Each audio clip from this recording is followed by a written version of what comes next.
Chers amis, je suis heureux de vivre cette chronique dans le cadre de mon travail. Depuis maintenant quelques années, pour certains, vous m'entendez. Vous savez l'engagement qui est le mien comme prêtre.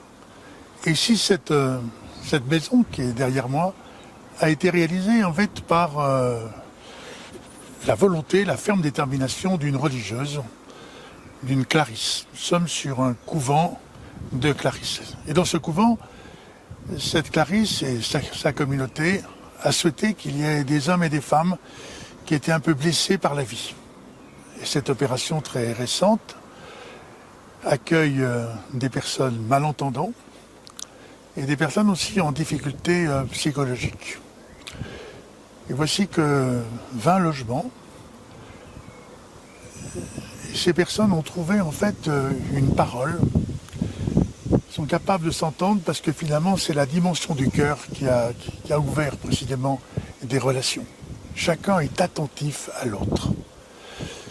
Sœur Marie, qui était cette supérieure, nous a malheureusement quittés, mais elle doit garder là où elle est, elle doit avoir cette joie de savoir que finalement ce qu'elle a suscité, et à dessein je retiens ce mot suscité, parce qu'il s'inscrit au cœur de cette résurrection.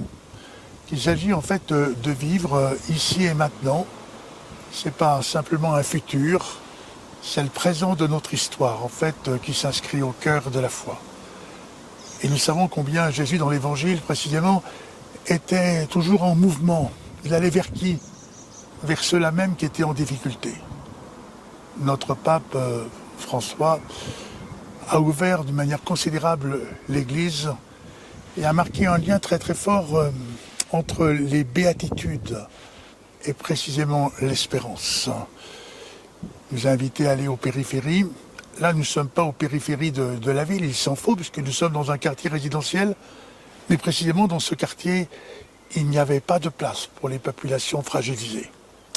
Eh bien, grâce à cette opération, grâce à ce programme, voici que les riverains ont marqué à leur égard une attention, celle d'une amitié, en tout cas, beaucoup de cordialité. On peut dire qu'ici, l'évangile est en marche. C'est le philosophe Alain qui dit qu'en fait, exister, commencer à faire naître des choses, c'est aussi entreprendre. Il faut savoir commencer. Il y a eu des déceptions, mais il faut aussi savoir recommencer. Et c'est bien dans cette relation que l'espérance n'est pas un mot, mais véritablement une réalité concrète qui vous engage.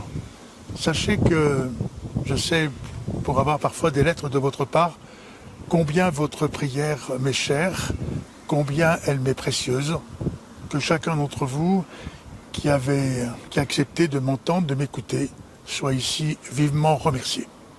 À bientôt.